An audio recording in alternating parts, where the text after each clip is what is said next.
west of 16th Street, but can you be specific about what's happening east of the river?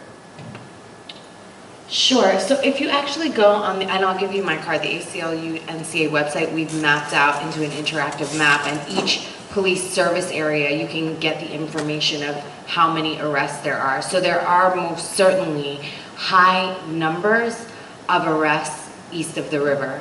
But the overwhelming, I believe it's more than 90% of the district's African American population lives east of 16th Street. And that's where all the arrests are.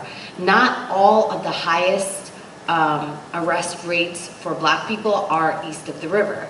Some of those rates are even higher in places like Columbia Heights. And those are neighborhoods that have undergone the most rapid gentrification. You know, from 150,000 in less than 5 years, a property can be worth 350,000. And so you see heavy policing, heavy interface, but in Columbia Heights, the Black community still remains at about 40%. The arrest rate for Black people in Columbia Heights is 3,000 per 100,000 people. So what's that an indicator of is police interface. If you interface with enough people, you're gonna find about 15% may consume marijuana, and then some smaller percentage, maybe less than 5%, will actually have marijuana on them. So that high arrest rates in gentrifying neighborhoods, in neighborhoods where police and society are trying to sort of exercise this very strong control over, that's where you're gonna see these higher arrest numbers. But I'm happy to give you, if you have specific neighborhoods, I can give you that information afterwards. In our community, are young African Americans in Upper Northwest faring the same as African Americans? That's a great question. Well, two things. One, largely when we talk about marijuana in all circles, we tend to talk about young people. But what's interesting about the arrest rates in the reports is what they showed is that people under the age of 18 made up less than 3.8% of the arrests overall. So about what, I'm not good at math, 96.4% of the arrests were people above the age of 18. And the large majority of those people were between the ages, not large majority, almost all of them were between the ages of 20 and 40 years old. That's one thing. The second thing is, it seemed, and when you look at the map, you'll see exactly what we saw. It seems like Black people get arrested no matter where they go. So you're looking at neighborhoods where there's like, I'm sorry, I don't mean to be offensive, I'm just saying, quite literally, you'll look at a neighborhood there's gotta be only a handful of Black people living in that neighborhood, and yet there will be Black arrests, arrests of Black people, so, yeah. Yeah, and that's Black people. That's Black people who live there as well as Black people who are traversing the area. And that's why the percentage of people, Black folk, for example, getting arrested may exceed the percentage of people who actually live there.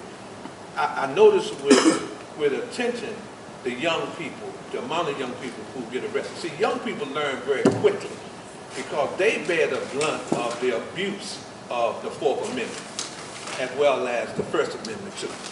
Because we train, I know I trained my daughter, for example. I have a 21-year-old now, was around with her for school and all of that stuff. And we talked about these issues all of the time because it's not just for young boys, it's for young women too. And we see, for example, if you're at the 16th Street area, Bell and Lincoln are right there together. It's in what they call the Columbia Heights Educational Center. And so when you talk with students at Bell, for example, before they were in the new building, they regularly talked about police stopping them. And some of the police were police officers who worked in the school, and then some who would come out there around in the evening time. They would regularly stop the students and talk to them, and at the same time they talk to them, they search their backpack. Now, they're not asking for permission because they're ignorant, not a bad thing, but they're just ignorant of the 4th Amendment. They're also ignorant about the First Amendment, that they could talk back, because they start talking back, but then the police tell them that, you know, you don't have a right to say anything, I can do anything I want. So they learn very quickly they're not going to carry marijuana or anything else in their backpack because it makes them less of a target. But what they don't realize is it's not the backpack, it's the color of their skin. Being Hispanic and black makes them more available to the police because you could go up to Wilson, and we know where Wilson is. You could go up to Deal, which is down the street from Wilson, and the police aren't going to be stopping white kids at Wilson and Deal talking about let me search your backpack. They're just not going to do that. And so the students learn what they have to do to be less of a target, but it doesn't make them less of a target for being racially profiled. But they're not going to carry marijuana in their backpack because they know that the backpack is the thing that the police are going to be targeting. But now for adults, an adult will think, well, I can walk down the street maybe, smoke a joint and get rid of it. But when the police walk up on them and smell marijuana, in the old series, if I smell marijuana, then I'm placing you under arrest whether you got it or not. Yeah, and just to bolster some of that information, I was actually at one of the high schools in Northwest, and I saw, as I was entering the building, one of the top high schools in Northwest, one of the students came in, and the police officers who were there said, "You smell like marijuana, son. You need to go home." And they turned around and sent him home. And that would be a very different outcome if that student was in a different neighborhood. Additionally, as a parent, one of my friends who has children at another top performing high school was contacted by the principal because apparently a number of the students were using marijuana in a marijuana ring, they called it. And what the principal decided to do is call in all the parents and work with the parents together to figure out how to best get their kids out of that situation without scarring them forever with a criminal record. In DC, 3 out of every 4 black men are spending time in jail or prison.